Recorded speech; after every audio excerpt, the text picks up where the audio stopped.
entonces muy buenos días para todas las personas que en este momento se encuentran conectadas a este panel que estamos originando desde el eje número 4 de este Congreso Colombiano y primer encuentro latinoamericano de educación en ciencias sociales. Para mí es un gusto poder iniciar la mañana de hoy de la segunda jornada de un evento que ha sido muy acogido por asistencia, por participación en todos nuestros ejes, donde hemos tenido la oportunidad de dialogar sobre la educación, sobre las ciencias sociales, sobre lo que implica todos los retos en las ciencias sociales y en los procesos educativos que nos competen a todos los que estamos formando educadores, pero también en la escuela, en los territorios, en las comunidades. Ha sido una gran oportunidad. La primera jornada que transcurrió el día de ayer fue una jornada donde maestros de escuela, maestros de universidad, expertos internacionales, nacionales, latinoamericanos, nos hemos encontrado alrededor precisamente de las ciencias sociales y de su enseñanza. El día de hoy, este panel tiene una misión muy especial. Tiene concretar y cerrar algo que se abrió ayer en las mesas de trabajo del eje 4 y fue un diálogo precisamente donde las epistemologías de las ciencias sociales empiezan a tener un diálogo directo con el problema de la enseñanza, el saber hacer, el saber decir, el compartir el conocimiento de los saberes de las ciencias sociales en el mundo contemporáneo. El eje 4, ocupado de la epistemología, esa epistemología de las ciencias sociales que se pregunta por la interdisciplinariedad, por la transdisciplinariedad, por la poscolonialidad, la decolonialidad, digamos, las rupturas que hay en este momento en el mundo social han posicionado la invitación del día de hoy. Y tenemos entonces a nuestros invitados. Tenemos nuestro invitado internacional, el profesor Daniel Montañez Pico. Él es madrileño, es de España. Estudió una licenciatura en Antropología Social y Cultural en la Universidad de Granada, al sur del país español, y la maestría y doctorado en Estudios Latinoamericanos de la UNAM en México. Él es profesor de la UNAM, de la Facultad de Filosofía, y habitualmente es articulista en una revista llamada Hojarasca, suplemento sobre asuntos indígenas en la jornada y en varios diarios nacionales e internacionales. Su lanzamiento más reciente, Marxismo Negro, es una obra con la cual, digamos, llegamos a este espacio de sala para dialogar con él, porque precisamente Marxismo Negro pone sobre el tapete un diálogo interepistémico, un diálogo que implica unos matices de un racismo epistémico que tiene que ver con la colonialidad del poder, que tiene que ver con estas formas de enunciación que cambiaron las relaciones interepistémicas en las Américas y así como en otros continentes que tienen el influjo de unas hegemonías instaladas históricamente. Para hablar con nosotros está nuestro colega, el profesor Víctor Manuel Ávila Pacheco, profesor de la licenciatura en Ciencias Sociales y coordinador, equipero del semillero Runa Emergente. Profesor Víctor Manuel Ávila, muy buenos días y pues adelante entonces con este excelente panel del día de hoy. Buenos días para todos, buenos días desde Sudamérica, buenos días desde los pueblos Abyayala y buenos días, Daniel. Nos calentamos un poquito al saber que América Latina está presente en este debate y los pueblos negros también. Nunca olvidaré, Daniel, el recorrido que hicimos por América Latina con el movimiento Tupac Catarista para entender el marxismo desde el movimiento indígena, la lucha, las guerras desde otra interpretación no clásica, no occidental. Y nunca olvidaré también el debate que hemos tenido sobre Haití, el artículo 4, el artículo 5 de la Constitución haitiana de independencia o de la lucha revolucionaria, diciendo de ahora en adelante todos somos negros, de ahora en adelante todos somos negros. Una lucha en relación a los universales, clásicos de Occidente para poder dominar epistemológicamente. Ahora viene la concepción de mirar más allá del diálogo, la dualogicidad o romper la estructura del diálogo. No sé si sea válido hoy hacer algunos comentarios, pero nos vamos simplemente para decir de ahora en adelante todos somos negros. Gracias, Daniel, por acompañarnos hoy y gracias a todos ustedes. Tendremos una charla muy diversa y muy sentida en el debate de los universales. Daniel, un abrazo.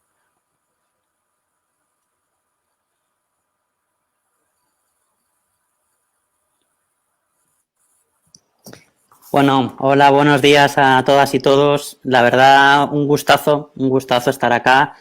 Para mí es una emoción, la verdad, verdaderamente especial porque, bueno, para empezar, el tema del Congreso me parece fundamental.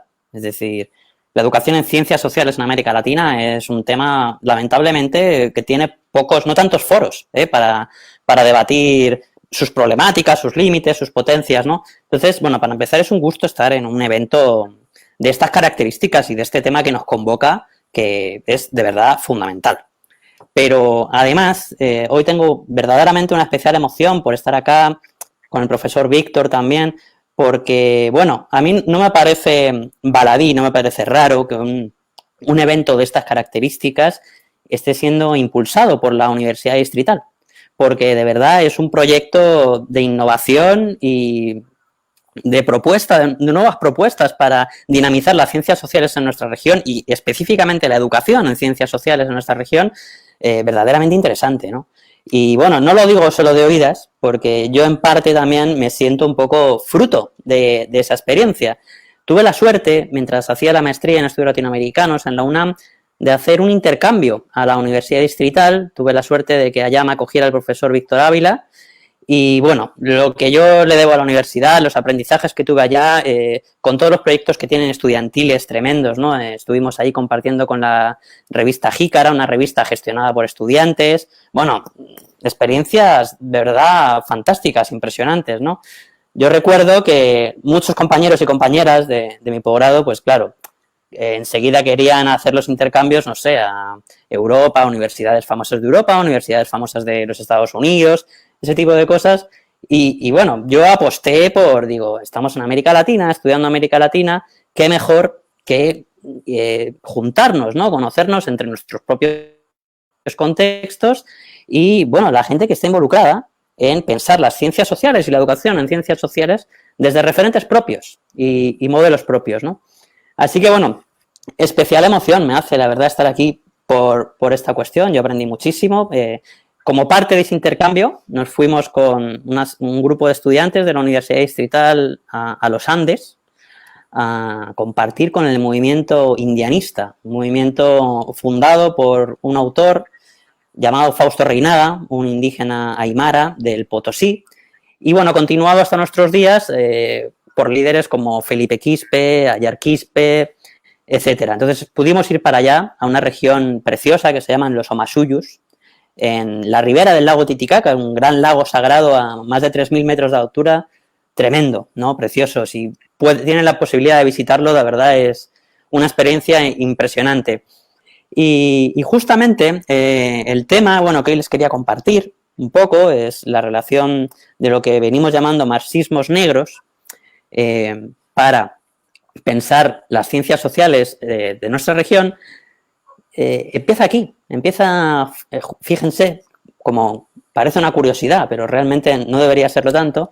El viaje de los marxismos negros, para mí, mi acercamiento a esta temática de estudio, empezó aquí, allá, en Achacachi, en el pueblo de Achacachi, en los Omasuyus, a la ribera del lago Titicaca. Porque fue con los indianistas donde, bueno, estábamos aprendiendo de esas formas de, pues, plantear proyectos también de diálogo marxista, obviamente, pero desde referencias de vida propia, ¿no? Las referencias comunales del AIU, ¿no? De la organización comunitaria que hay en los Andes, fundamental. Y fue ahí, con esos compañeros y compañeras, donde, bueno, nos compartieron la enorme influencia que había tenido para ellos, para promover su proyecto revolucionario, su proyecto de transformación social, la gran influencia que había tenido lo que en inglés llaman tradición negra radical, pensamiento crítico de los pueblos negros. Hay varios nombres, ¿no? Pero en inglés los críticos afroamericanos lo llaman Black Radical Tradition, ¿no?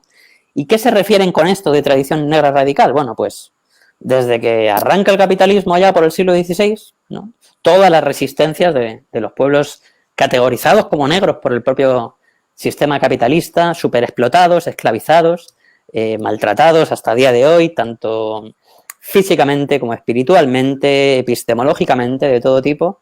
Bueno, pues todas las resistencias que hubo, todas las luchas, ¿no? Ha mencionado el profesor Víctor muy bien la revolución haitiana. No nos olvidemos que la revolución haitiana es la primera emancipación, la primera independencia de nuestra América Latina.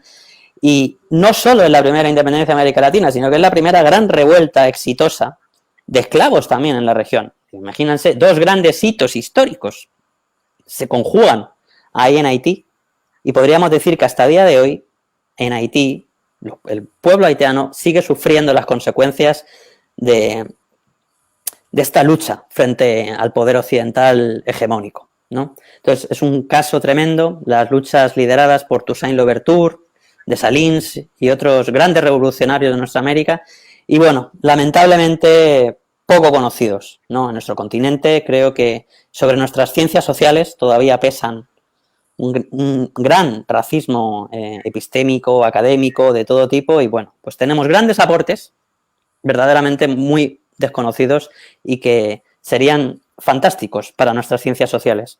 Entonces fue aquí donde, en los Andes, donde yo descubrí que había, junto a los compañeros y compañeras, una gran trayectoria, una gran tradición de pensamiento de los pueblos negros del Caribe, también Norteamérica, también del continente latinoamericano, por supuesto, y bueno, pues como esa tremenda tradición de pensamiento radical, desde el siglo XX, también muy apegada, dialogante, ¿no? con las categorías marxistas, pero desde unas referencias propias de la propia vida de los pueblos negros, pues había influenciado tanto, ¿no? el movimiento de revolución, de guerra indianista, frente al poder colonial. Así que bueno, les cuento esta pequeña anécdota porque de verdad es muy interesante ver cómo en nuestra región el pensamiento crítico no siempre viene de Occidente hacia la América Latina, ¿no? Muchas veces acá se gestan tradiciones, intercambios entre diferentes sujetos subalternos, sujetos oprimidos, y tremendamente interesantes para pensar no solo su situación, y esto es un punto muy importante, para pensar no solamente la situación de los pueblos indígenas, de los pueblos negros, etcétera, sino para pensar el mundo entero, ¿vale? Son de verdad grandes pensadores y pensadoras que aportan elementos, podríamos decir, universales para el pensamiento, obviamente desde su propia realidad, ¿no? Pero que nos pueden influenciar, nos pueden hacer pensar muchísimo mejor. Entonces, bueno, quisiera compartirles un poco algunos de estos hallazgos que justamente comentaba el profesor que acabamos de publicar. Sí, les muestro aquí brevemente. Es un libro que acaba de salir. Lamentablemente la editorial acá le está imprimiendo en México y en España. Se está distribuyendo por ahora por México y España.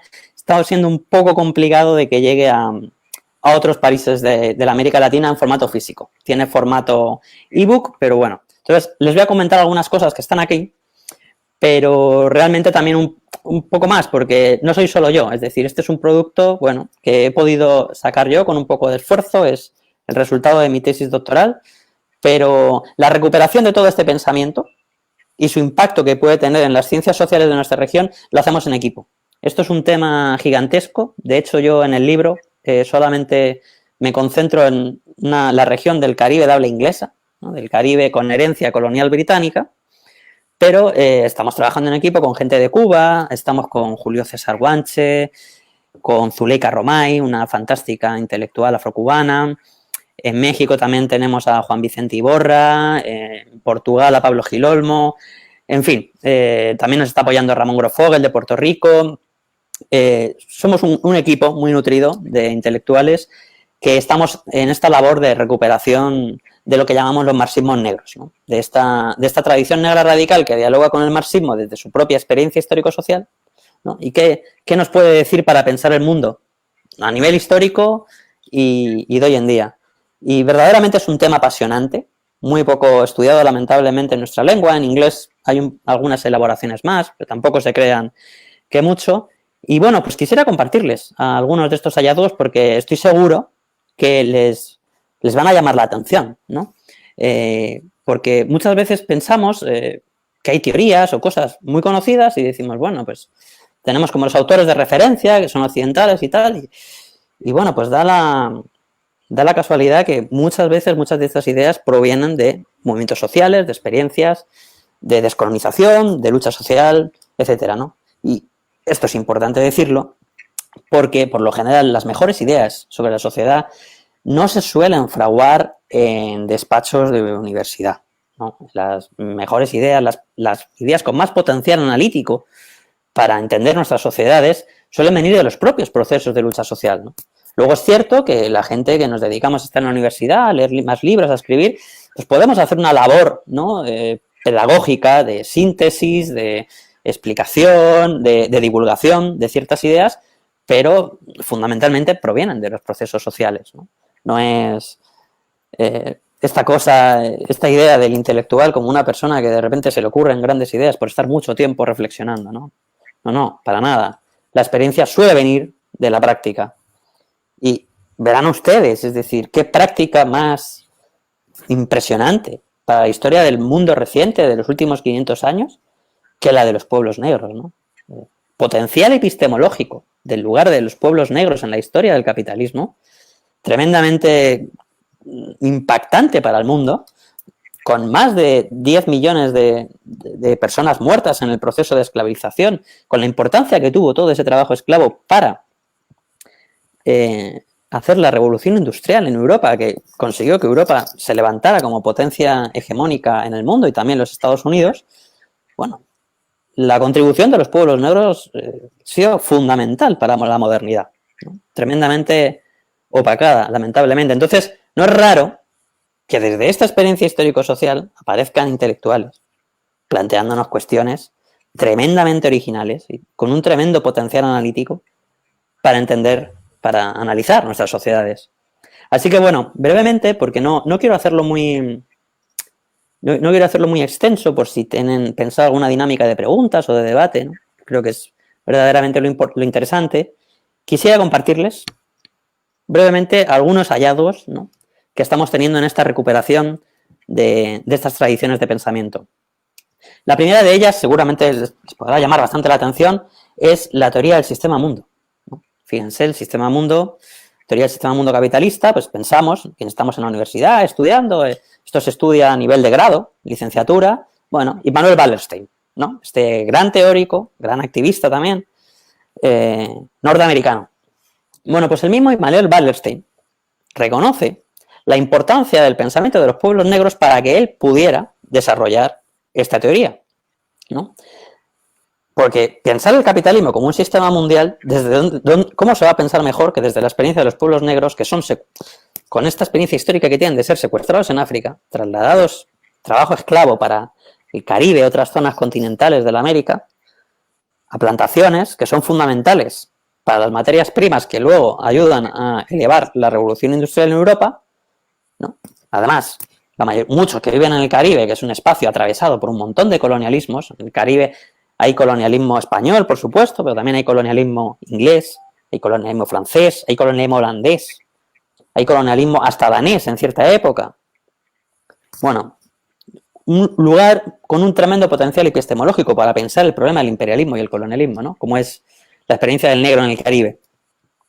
Entonces, normal que de aquí pueda provenir una teoría como la del sistema del mundo, ¿no?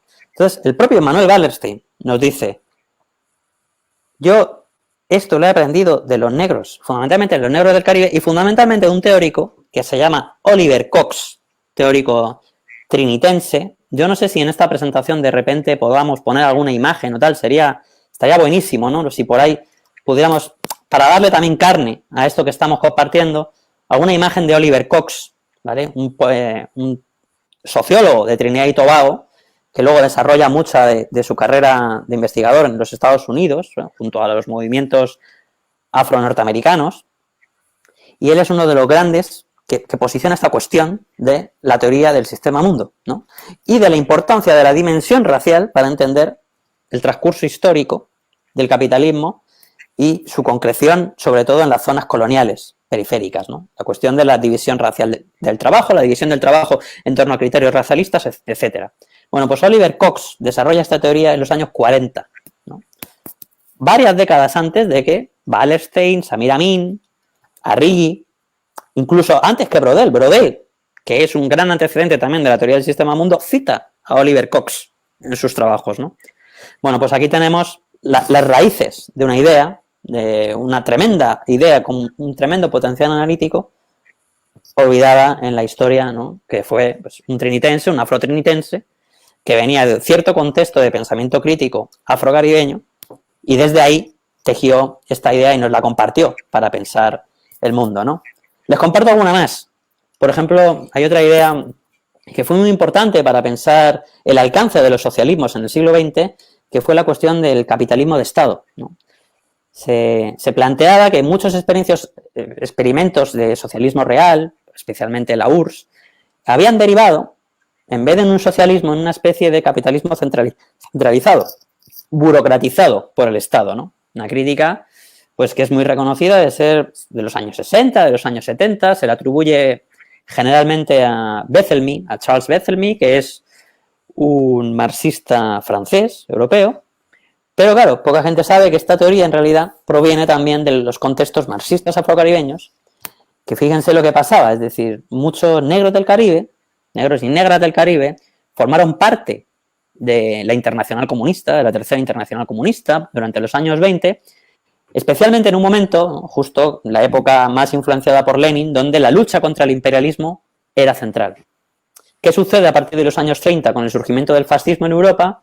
La URSS, la Tercera Internacional, deciden dar un giro y decir, bueno, ahora el enemigo principal es el fascismo, dejaremos la lucha imperialista un poco de lado, nos aliaremos, aunque sea estratégicamente, durante un tiempo con Estados Unidos, con Inglaterra, frente a Alemania, a Japón, a Italia, ¿no?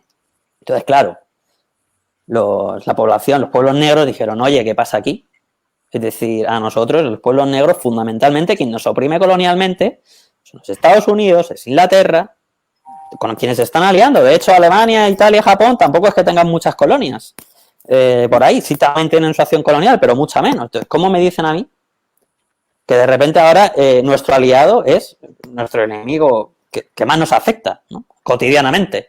Entonces, bueno, se fueron saliendo de la Internacional Comunista, empezaron a formar parte más de un movimiento que tomaría el nombre de panafricanismo, ¿no? Panafricanismo socialista, fundamentalmente, que impulsó mucho las independencias de África unos años más tarde, y fue en este contexto donde se tejió esta crítica a la URSS como capitalismo de Estado, porque habían abandonado la perspectiva de la lucha internacional, de la lucha contra el colonialismo, contra el imperialismo, ¿no? La habían abandonado momentáneamente. Entonces, bueno, pues al tejer esta idea de socialismo en un solo país, bueno, pues todas estas tesis de que el proceso socialista se burocratiza y termina siendo un capitalismo, pero gestionado desde una empresa estatal monopólica.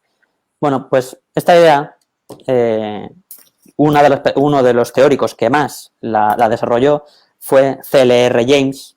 No sé si podemos poner una imagen de este gran, también teórico de Trinidad y Tobago, gran afrocaribeño marxista, y la hizo en colaboración con Raya Dunayevskaya, que fue una gran también marxista rusa. Bueno, es un dato poco conocido, lo elaboraron en los años 40 en los Estados Unidos, relacionados con círculos anticoloniales, etcétera. Aquí tenemos otro ejemplo, ¿no? De una gran idea tremenda para analizar ciertas cuestiones, perdida en el tiempo, perdida pues por el racismo epistémico, académico que sufrimos. Les menciono dos más brevemente para terminar.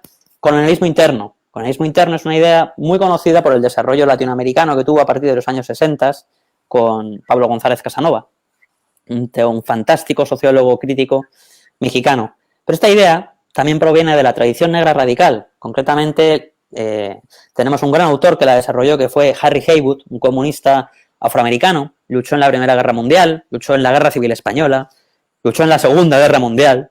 Un gran activista, él sí formaba parte de la Internacional Comunista y se quedó allí, y desarrolló la tesis del colonialismo interno en los años 20, fíjense, 40 años antes que el desarrollo de Pablo González Casanova, como una forma de analizar, de comprender la situación de los pueblos negros en el seno de una sociedad, una potencia como fue Estados Unidos, ¿no? Entonces, él planteaba que Estados Unidos, al no tener colonias en ese momento, como podía tener Inglaterra o otros países, ¿no?, había desarrollado su propia colonia interna con la población negra ex esclava, ¿vale?, y con una serie de argucias jurídicas y de discriminaciones de diverso tipo, fundamentalmente raciales, habían generado, especialmente en una zona de Estados Unidos que se le conoce como el Black Belt, el cinturón negro, la zona sureste del país, donde hay la mayoría de plantaciones históricas, etcétera, una colonia interna de donde extraían materias primas a bajo coste mediante la superexplotación de la población negra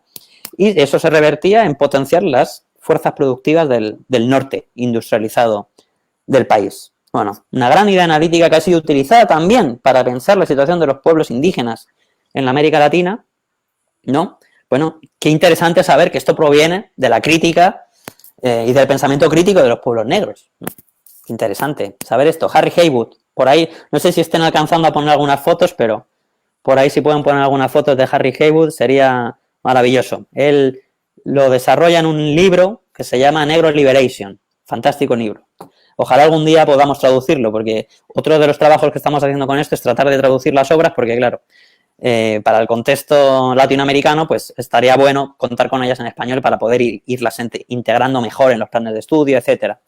Y bueno, termino con la idea importante de intersección, ¿no? La idea de la crítica feminista, de que bueno, que claro, que además de estar oprimidos muchas veces como colonialmente los pueblos latinoamericanos, los pueblos negros, los pueblos indígenas, etcétera, también está la cuestión del patriarcado, cómo atraviesa todo esto y cómo atraviesa de forma diferente a cómo atraviesa el patriarcado a las mujeres que gozan de el privilegio racial en Occidente, en Europa, etcétera, ¿no? Y bueno, esto fue una idea cuajada también en el movimiento del feminismo negro, de los feminismos negros, ¿no? Hay autoras como Claudia Jones, también de origen afrocaribeño, o también está Angela Davis, afroamericana, que todavía sigue viva, seguramente le sonará más porque fue una gran activista del movimiento conocido como Black Power, ¿no? Es una persona un poco más mediática que, bueno, que pone en la mesa este tipo de cuestiones y debate con las feministas marxistas occidentales, ¿no?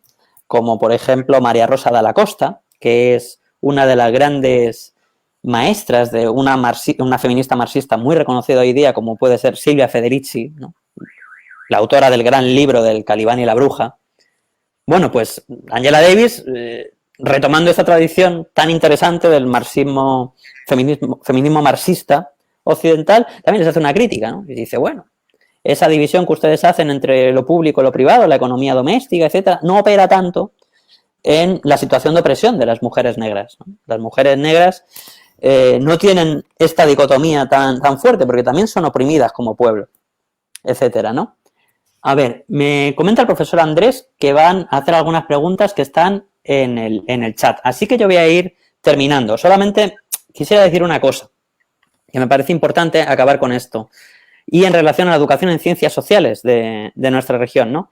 La importancia de recuperar todos estos aportes para integrarlos en los planes de estudio y no solamente hacer este intento de, bueno, en los planes de estudio articulados en torno a cómo se articula la sociología en Europa, en Occidente, etcétera, sino articularlos desde nuestros propios referentes. Obviamente, sin obviar los aportes de Occidente, claro, son súper importantes, pero sí reformulados desde nuestras propias realidades, ¿no? Creo que aquí hay una tarea inmensa. De verdad, esto que estamos haciendo es solamente una pequeñita parte de una pequeña tradición, muchísimas más tradiciones desconocidas en nuestro continente, en nuestra región, y bueno, me alegro mucho que en este evento esto sea un tema, ¿no?, que está encima de la mesa de manera fuerte. He estado mirando los nombres de las ponencias, etcétera, y bueno, pues me alegra muchísimo que no estemos solos y solas, que haya mucha más gente en esta importante tarea.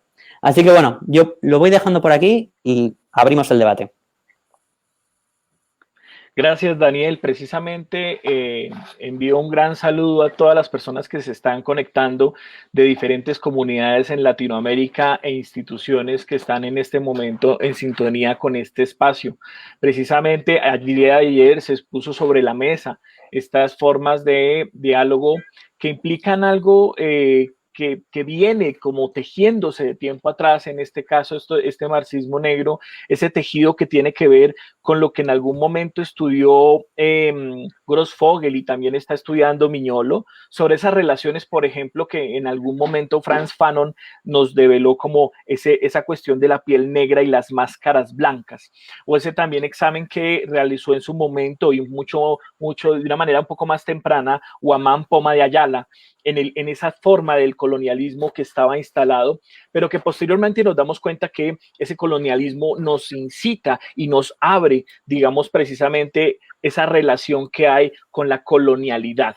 Entonces, en ese sentido, hay una relación que para empezar, digamos que es una primera pregunta, antes de ir con una pregunta muy importante que nos hacen por el chat, ¿cómo se comprende en términos de todo este proceso de investigación que ha realizado con esta comunidad de sabedores y de intelectuales del Caribe acerca, por ejemplo, del problema de lo fronterizo? ¿Cómo han abordado ustedes este tema? ¿Cómo han tenido que ustedes finalmente dar cuenta de el problema de los conceptos y de los diálogos fronterizos en estas relaciones que precisamente han encontrado dos puntos de crítica? Porque por un lado se establece que lo fronterizo quizás simplemente sea una especie de mitema organizado, digamos, por las sociedades hegemónicas para darle un punto de fuga a las teorías decoloniales. Quisiera saber cómo lo has examinado en tu trabajo, Daniel. Bien, muchas gracias, Andrés. Es muy importante la pregunta y el planteamiento que estás haciendo, porque, claro, fíjense que esto que estamos hoy conversando, ¿no? El problema básicamente del eurocentrismo también, ¿no? Que la red modernidad-colonialidad, ¿no? El pensamiento decolonial ha puesto encima de la mesa en los últimos años de manera importante. Bueno, yo creo que es importante decir que este problema no es nuevo, ¿ok? Has mencionado el gran ejemplo de Guamampú Madayala. Guamampú Madayala fue un gran crítico, pionero, podríamos decir en términos contemporáneos de colonial, ¿no? Un tipo que se dio cuenta de cómo funcionaba el sistema colonial y además lo expresó desde sus propias formas indígenas de expresión, de hacer conocimiento, etcétera. Entonces, bueno, esto es importante decirlo porque, claro, como contemporáneamente tenemos los enfoques poscoloniales, decoloniales desde los años 90, pareciera que es una cosa como nueva, ¿no? Y no es nueva. Tiene muchísimo tiempo y, bueno, bastantes siglos, por lo menos tanto tiempo como desde que empezó la colonización, ¿no? Omampuma es un ejemplo. Por ahí los indianistas, ¿no?, nos hablaban de Fausto Reinaga. Fausto Reinaga ya dice en los años 60 que la economía política está atravesada por divisiones raciales. Fíjense, en esa época, en los años 60, Aníbal Quijano está en la teoría de la dependencia más clásica de la marginalidad, ¿no? Y tenemos a un pionero indígena como Fausto Reinaga diciendo estas cosas que solo se pondrán de moda hasta los años 90 porque hay profesores de Estados Unidos, ¿no?, que las dicen con otro tipo de lenguaje, desde universidades hegemónicas, etcétera, ¿no? Entonces, esto es importante decirlo. Tengo aquí un libro, me lo he traído hoy, porque no solamente pueblos indígenas, negros, etcétera, es decir, y también incluso entre los criollos hubo verdaderos aportes en este sentido interesantes, ¿no? Tengo aquí el ensayo de Simón Rodríguez, les voy a leer brevemente. Dice en un momento Simón Rodríguez en Sociedades Americanas, un ensayo de mediados del siglo XIX, ¿a dónde iremos a buscar modelos? La América es original. Originales han de ser sus instituciones y su gobierno. Y originales los medios de fundar uno y otro. O inventamos o erramos, ¿no? Qué invitación más hermosa ya desde mediados del siglo XIX para pensar las ciencias sociales en nuestra región. Y esto lo enlazo, no me voy del tema, Andrés, esto tiene que ver con la cuestión del pensamiento fronterizo, que me parece un aporte tremendo, original, ¿no?, de invención desde nuestra propia región en concreto. Fundamentalmente es un aporte que viene del movimiento chicano, ¿okay? Es un movimiento de latinos en Estados Unidos que sufren un montón tienen un lugar epistemológico muy complicado, un lugar de enunciación muy complejo, porque si bien están en un país del primer mundo, son discriminados racialmente, pero luego también cuando vienen para la América Latina, muchas veces acá les tratamos como gringos, ¿no? No les terminamos de concebir como latinos. Entonces, bueno, pues normal que hayan planteado esta metáfora de la frontera, ¿no? Ahí está Gloria Anzaldúa, fantástica pensadora chicana, para pensar estas cuestiones del pensamiento colonial.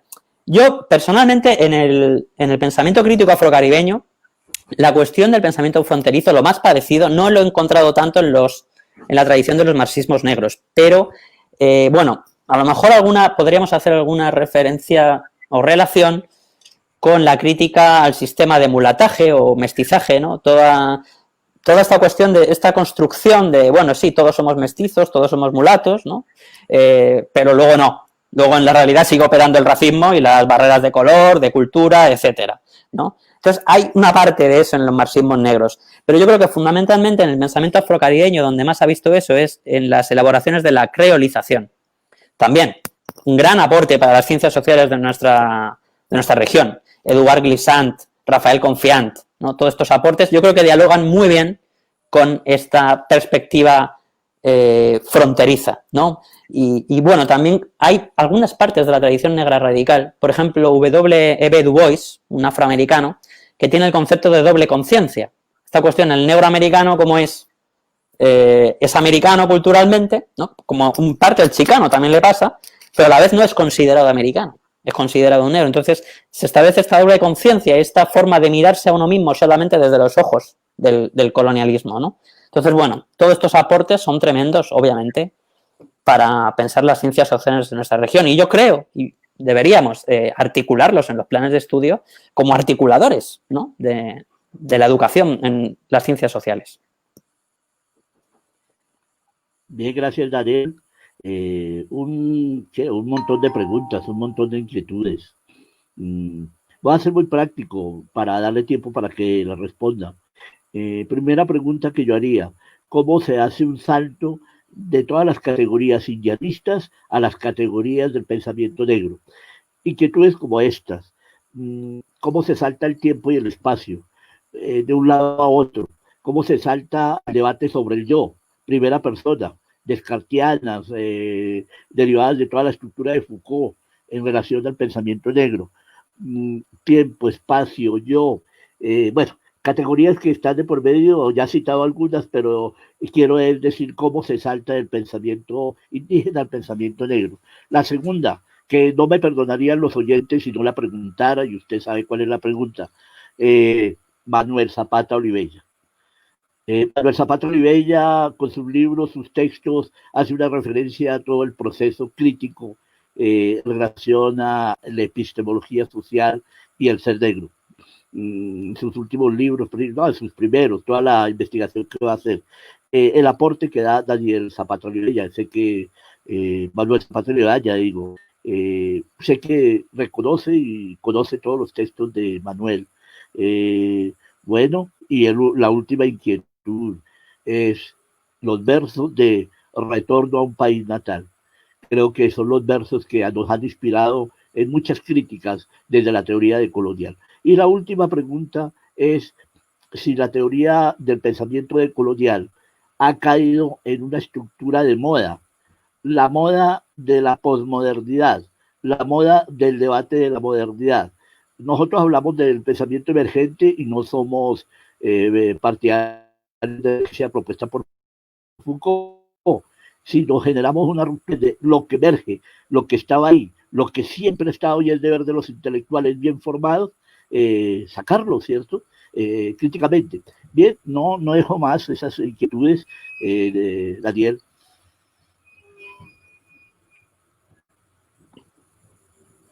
Bueno, pues nada, como siempre, muchas gracias, profesor Víctor, y las inquietudes que siempre tiene me hacen pensar muchísimo y nos hacen caminar. Voy a empezar por el final, que me parece muy importante la reflexión sobre si el pensamiento decolonial, poscolonial, etcétera, ha derivado en cierta moda, ¿no? Yo diría que sí, y con las cosas buenas y malas que tiene siempre un tipo de proceso así. Obviamente no podemos dejar de ver el potencial que puede tener que se ponga de moda la cuestión de la descolonización. Es decir, y que en las universidades esto pues se debata y que digan, oye, ¿y por qué tiene filosofía en una universidad de Colombia tenemos que leer a Descartes, a Kant, tal, que están fantásticos? Pero ¿y qué pasa con los pensadores nuestros, con las pensadoras nuestras, ¿no? ¿Dónde han terminado? Es decir, voy a aprender de la filosofía en Colombia leyendo sobre las ideas que ha tenido una persona en la Alemania de la Ilustración, ¿no? Que era una Alemania en crecimiento económico tremendo, mientras, y gracias al despojo que había en las Américas, ¿no? Obviamente la filosofía se va a pensar de otra forma, las ciencias sociales, etcétera. Entonces, bueno, tiene esa parte buena de que esto empieza a ser un debate que empieza a ser tomado en serio a nivel general. Y la parte mala del todo tipo de modas, bueno, pues sí, que muchas veces, pues claro, aparecen ciertas nociones o cuestiones como de moda justamente que opacan la propia tradición de pensamiento en nuestra región, que viene diciendo esto desde hace, este tipo de cosas desde hace muchísimo tiempo, ¿no? Mencionaba Andrés a Ramón Grosfogel. Ramón Grosfogel ha sido uno de los grandes críticos de esta cuestión, ¿no? De cómo la red modernidad-colonialidad ha opacado un poco todos estos aportes y, bueno, pues está en nuestras manos, ¿no? Tratar de recuperarlos. Porque si yo creo que un gran problema que puede tener la moda decolonial es esta cuestión de decir siempre, no, hay que pensar desde el sur, ¿vale? Tenemos que pensar desde el sur, descolonizar las ciencias sociales, tenemos que tal, como una actividad propositiva. Y sí, está bien, es cierto. Pero no nos olvidemos, como decía, que esto se viene haciendo desde hace mucho tiempo y podemos partir desde ahí. No hace falta que nos inventemos tampoco grandes nuevos conceptos, etcétera. Ya hay muchos sobre los que podemos pensar. ¿Por qué no empezamos por recuperarlos, no? ¿Por qué no empezamos por proyectos de publicación, de difusión de estas obras, ¿no? Entonces, bueno, no sé si recuerden el famoso ensayo de Spivak, que fue la autora postcolonial hindú, que siguiendo a Foucault y toda la tradición postmoderna europea, llegó a la idea de que el subalterno no puede hablar, ¿no? Ella se pregunta, ¿puede hablar el subalterno? Fíjense qué pregunta, ¿cómo no puede hablar? Pues claro que hablan, diariamente, o es que no sé, no te das un paseo por la calle en Bombay, en Nueva Delhi, y no solamente no hablan, es que teorizan, y es que hay grandes intelectuales. Es decir, entonces, bueno, yo creo que claro, que es una forma de ver el problema que realmente ha opacado todas estas tradiciones. Así que claro que se ha pensado desde el sur, claro que se piensa desde el sur, y no es solamente una cosa que tengamos que hacer, es una cosa que ya se viene haciendo y que nuestra tarea también es recuperar esos aportes para pensar nuestra actualidad, nuestra realidad. Así que gracias, Víctor, por poner este tema encima de la mesa. Creo que es muy importante, ¿no? Para empezar esta tarea de recuperar estos aportes. Y bueno, me comentas muchas más cosas y muy interesantes, ¿no? El tema de cómo los indianistas llegan, ¿no? a estas tradiciones de pensamiento negro. Mira, hasta donde yo he podido saber, esto tiene que ver gracias a las traducciones que hizo Siglo XXI de México, porque en un momento en el que Pablo González Casanova estaba de director de la editorial, o no de director, pero sí tenía una posición de mucha influencia en esa editorial, y empezaron a traducir un montón de pensamiento crítico de los pueblos negros por ahí en los años 60-70. Salieron los libros de Frank Fanon, salieron los libros de Kwame Nkrumah, el gran líder de Ghana, de la independencia de Ghana. De hecho, Kwame Nkrumah, otro ejemplo, los marxismos negros, neocolonialismo, un concepto de los años 70. Imagínense, mucho antes que lo que estamos hablando de colonialidad, etcétera, ¿no? Él habla de cómo el colonialismo continúa aunque se haya terminado el colonialismo físico. Bueno, ahí tienen otro aporte. Kwame Nkrumah, un gran teórico africano del movimiento panafricanista. Se traduce también a los Panteras Negras, se traduce al Poder Negro de Stokely Carmichael, se traduce los libros de Eldridge Cleaver desde la cárcel, en fin, se traducen un montón de cosas. Y a través de Guillermo Bonfil Batalla, que es un antropólogo indigenista mexicano, le va mandando estos libros a Fausto Reinaga. Y esto es un dato poco conocido, pero Fausto Reinaga fue el gran introductor de la obra de Fanon en el contexto andino. ¿Okay? Ahí, cuando se empezó a leer Fanon, fue a través de un intelectual indígena, ¿no? Claro, está súper interesado porque él, acostumbrado a estar en las estructuras comunistas clásicas con las que cada vez tenía más problemas, de repente le llegan libros de gente que dice, no, si el problema no es el marxismo en sí mismo, ¿no? El problema es que lo tenemos que reformular desde nuestras propias realidades, atender a nuestros contextos, a nuestro tiempo y espacio, como decía el profe Víctor, a nuestra propia idea del yo, ¿no? Entonces, claro, aquí hay una revolución en el pensamiento de Fausto Reinaga y alumbra su etapa indianista, ¿no? Que empieza a hablar del concepto de raza. Hasta ese momento había hablado de etnia. Ya empieza a decir, no, es que la raza es importante. No como obviamente categoría biológica colonial, sino como categoría social de articulación del trabajo, del conocimiento, de un montón de cosas. Así que ahí tenemos otra cuestión. Fausto Reinaga empieza a hablar del poder indio. ¿Por qué habla de poder indio Fausto Reinaga? Bueno, está leyendo el poder negro de Carmichael, ¿no? De los Black Power, de los Black Panther de los Estados Unidos. Así que bueno, este diálogo sur-sur entre pueblos negros, pueblos indígenas es tremendo, muy, muy fecundo, muy fructífero. Y, a ver, en relación a las ideas de tiempo-espacio, del yo, claro, esto en el pensamiento indígena está muy claro, ¿no? En la lengua tojolabal no existe el concepto de yo. Esto, lean los libros de un gran antropólogo que fue y filósofo como fue Carlos Lenkensdorf. Él tiene filosofía en clave tojolabal, etcétera, y hace un estudio desde la propia lengua tojolabal, la filosofía de estos pueblos, de su comunalismo, no solamente a nivel de las relaciones sociales, sino intrínseco, ¿no? En la propia ontología, en el propio lenguaje. Este es un aporte tremendo, ¿no? Yo creo que esto lo vemos mucho más claro en el pensamiento indígena. ¿Qué pasa en el pensamiento afro? Tenemos el problema, obviamente hay pervivencias de espiritualidades bantúes, ¿no? La cuestión también, a veces se hace una analogía entre lo que podría ser el summa causae, el buen vivir, todos estos debates con el Ubuntu en África. Pero bueno, en los pueblos negros esto está un poco menos claro por un problema, que es en lo que filosofía afrocaribeña llaman el síndrome de Caliban, ¿no? El Caliban ha sido siempre una metáfora muy utilizada en el pensamiento crítico afrocaribeño para expresar la situación colonial desde la que piensa el sujeto colonial, especialmente el afrocaribeño. Es un dato poco conocido que el primer intelectual que utiliza el Caliban como metáfora para el pensamiento crítico es George Lamming. Es un teórico afrocaribeño marxista de la isla de Barbados, ¿no? Una isla realmente poco conocida, una isla muy pequeña de 30 por 30 kilómetros, pero con pensamiento, bueno, tremendo, ¿no? De Barbados han salido hasta premios Nobel de literatura. Tremendo lugar epistemológico de enunciación para pensar. Entonces, es esta relectura de la obra de La Tempestad de Shakespeare, ¿no? De este Caliban que nace hijo de Sícorax, que es una mujer acusada de bruja, argelina, ¿no?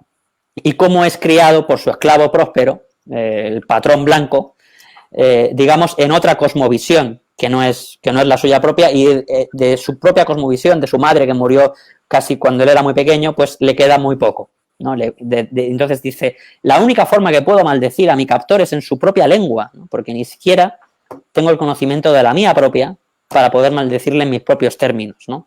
Entonces es ese dilema, ese síndrome de Caliban, como plantean algunos filósofos afrocaribeños, Lewis Gordon, Paget Henry, sobre este problema. Entonces, claro, todo este debate del tiempo-espacio del yo en el pensamiento afrocaribeño es un poco más complejo, está más atravesado por las estructuras coloniales de pensamiento. Pensemos que cuando los secuestraban en África, mayoría de africanos esclavizados, luego lo que hacían era mezclarles entre diferentes pueblos para que no se entendieran, ¿no? Porque eso les desorientaba y hacía más fácil su dominación, su superexplotación del trabajo, etcétera. Entonces, bueno, tenemos esta herencia, esta tremenda herida y herencia en el pensamiento de los pueblos negros que lo diferenciaría, digamos, del lugar de enunciación, los aportes epistemológicos de nuestros pueblos indígenas. Pero bueno, aún así queda mucho presente y ya con esto termino, porque ha mencionado el profe Víctor una obra importantísima, que es El retorno a un país natal. Es un compendio de poemas de Aimé Césaire, ¿no? De hecho, les voy a leer. Tengo aquí en el libro, utilizo bastante estos autores, porque la poesía es fundamental en el pensamiento crítico afrocaribeño. Es decir, los marxismos negros, todo el rato hay referencias. El propio C.L.R. James, mientras está haciendo la teoría del capitalismo de Estado, está escribiendo una obra de teatro sobre la independencia de Haití, ¿no? Sobre ese acontecimiento tan importante para el pensamiento afrocaribeño. Los jacobinos negros, que es el gran libro sobre la independencia haitiana, primero fue una obra de teatro escrita por C.L.R. James, que también era novelista y tal. Entonces, no se puede entender el pensamiento afrocaribeño sin la importancia de las artes, ¿no? Ellos, en estos debates que decía el profesor Andrés, intertransdisciplinares, bueno, aquí tenemos un ejemplo, ¿no? Estos autores y autoras no se pueden comprender sin el aporte de lo literario, ¿no? Sin ese tipo de expresión propia de los pueblos que no pasa por estos corsetes tan típicos en el pensamiento académico, disciplinario occidental. Entonces, a nosotros nos abrimos el libro con una frase, con una síntesis que hace Aimé Césaire, ¿no?, sobre esta relación que tienen con lo occidental, esto que estoy llamando Caliban. Es un extracto de su carta de renuncia al Partido Comunista.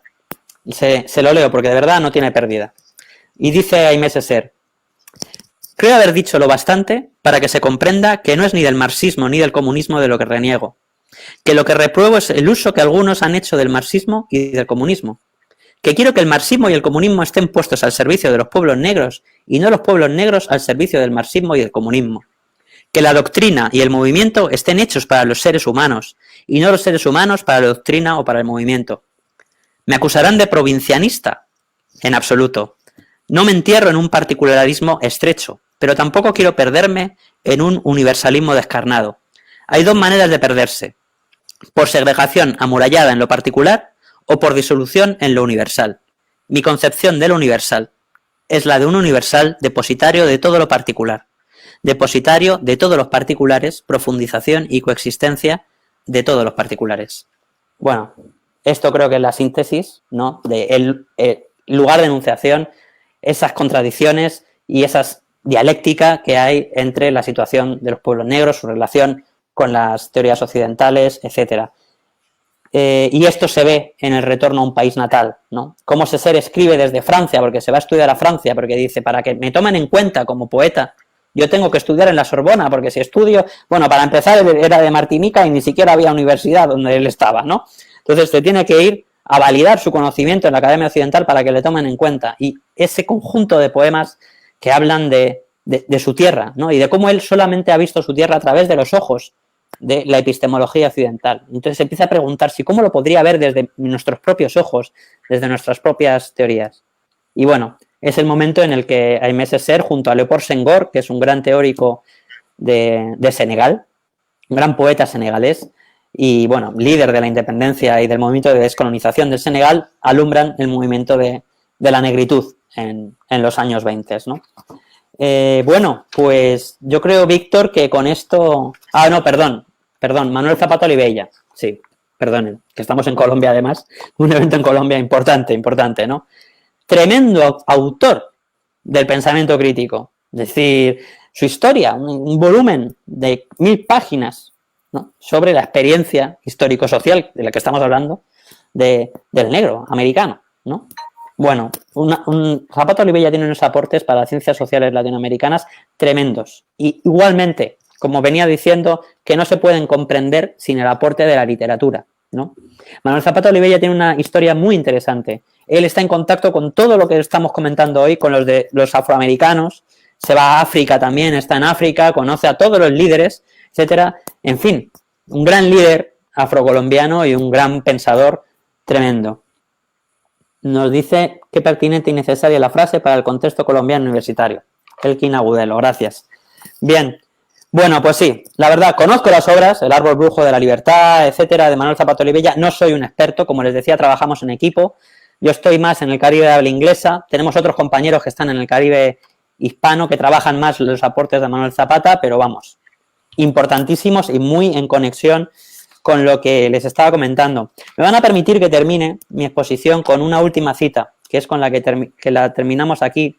Antes de las tesis conclusivas las recogemos, y es justamente de George Lamin. Yo les recomiendo el libro de George Lamin, está traducido al español en la editorial Casa de las Américas de La Habana, Los placeres del exilio. La primera vez que se utiliza la metáfora del Calibán para pensar la situación del negro en el Caribe, ¿no? Es una metáfora más conocida por el uso que le dio luego Césaire o Roberto Fernández Retamar especialmente, ¿no? Pero fue George Lamin el primero. Bueno, les voy a leer un párrafo. Estaba George Lamin en el Festival Afrocaribeño de las Artes, celebrado en Barbados en 1982. Y se está homenajeando a Nicolás Guillén, un gran poeta afrocubano, a Aimé Césaire, a Mighty Sparrow, que era un gran cantante de calipso, ¿no? La importancia también de la música para el pensamiento afrocaribeño es fundamental. Y ya con eso termino, que nos quedan 5 minutos para que se acabe la sesión. Pero me parece un párrafo de verdad excelente de la intervención de George Lamin en este evento. Dice George Lamin: sé que entre nosotros y nosotras, quienes tiemblan al sonido de la palabra sencilla y franca, la palabra negro, y quienes pidiendo disculpas por su propia discriminación, anticipan nerviosamente un mensaje de raza. Pero cuando decimos negro, no hay un significado biológico alguno ni se usa en servicio de un aplauso racial. Cuando decimos negro, es el nombre de una experiencia histórica profunda y singular, vivida por un grupo determinado de hombres y mujeres cuya presencia en el mundo estaba destinada a transformar los ojos y oídos del mundo y cuya liberación final será la contribución decisiva a la liberación de toda la humanidad.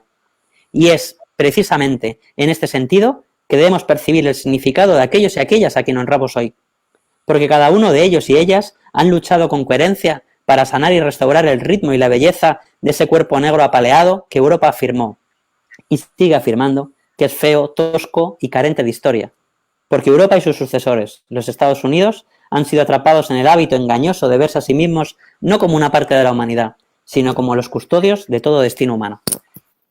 Bueno, con este aporte de George Lamming terminaría y les agradezco mucho la atención. Daniel, muchas gracias. Y pues bueno, por cuestiones de tiempo nos queda para hacerte una pregunta que hace precisamente una de las personas que está conectada y que me parece que permite, digamos, que tú puedas dar, digamos, el cierre temático a este espacio que se ha abierto hoy, que pues por cuestiones de tiempo ya casi está a punto de terminar. Estamos prácticamente a 4 minutos del cierre. Esta pregunta nos la hace Oscar Freddy Ariza Rodríguez y nos dice, ¿se podría decir que la historia negra conlleva necesariamente a comprender la modernidad y ante ello, cómo visualizar esta perspectiva de memoria negra en el siglo XXI?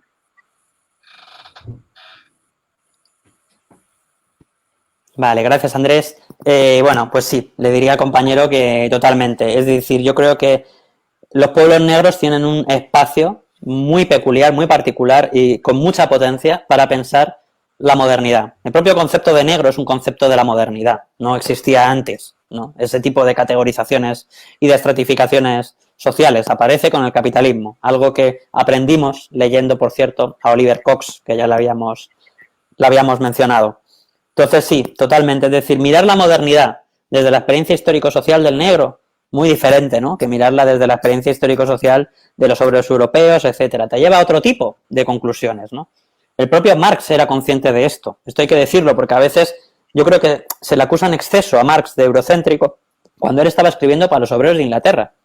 Y en su obra no publicada, especialmente sus cartas con los rusos, con los populistas rusos, les dice, no hace falta que traduzcáis el Capital, eso está escrito para los obreros de Inglaterra. Yo si tuviéramos que escribir para la revolución social en Rusia tendríamos que partir de la experiencia de la comuna rural rusa, sería otra historia completamente diferente, ¿no? Bueno, pues en el caso de los pueblos negros, lo mismo, ¿no?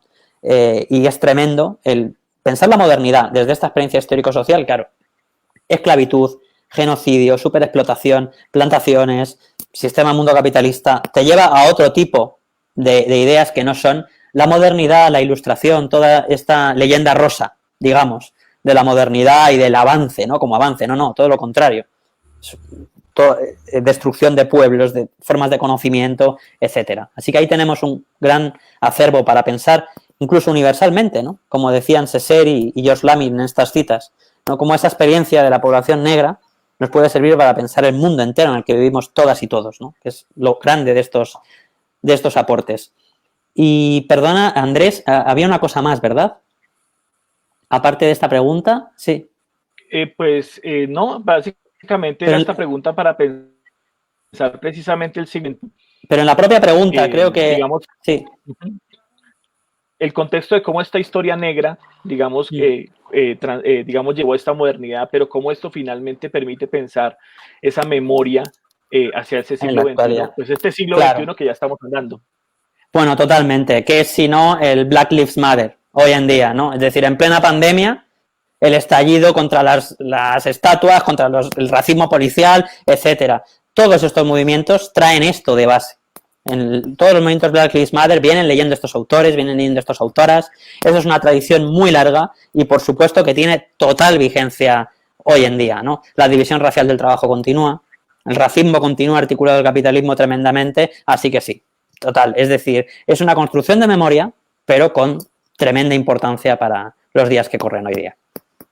Vale, muchas gracias, Daniel. Es que definitivamente estamos, digamos, ante una compleja hegemonía que es la que nos instaló el ejercicio de la traducción. Pensar que todas las revoluciones sociales son iguales y que lo que le servía a unos pueblos en un momento histórico le sirve a todos. Es muy interesante, digamos, encontrarnos precisamente con la particularidad que tiene la necesidad de seguir expandiendo los horizontes de los estudios antillanos, de los estudios afrocaribeños, de los estudios del Pacífico en nuestras regiones del Cono Sur, para comprender que definitivamente existe este racismo epistemológico, aún sigue existiendo, se sigue viviendo. El colonialismo dicen que terminó con la cuestión política, pero sigue con la colonialidad de los espacios y más difícil aún, la colonialidad de la mente cotidiana de los pueblos que sienten que viven una democracia limpia, blanca, y que finalmente nos ponen a nosotros frente a estas relaciones. Muchas gracias entonces, Daniel, por el diálogo de hoy, profesor Víctor Ávila, a la maestría en investigación social interdisciplinaria, a la licenciatura en ciencias sociales de nuestra Universidad Distrital y a todas las instituciones que han estado cooperando en este importante evento. Muchas gracias y a todas y a todos un feliz día. Feliz día. Gracias, Andrés. Muchas gracias. Hasta luego. Gracias. Gracias.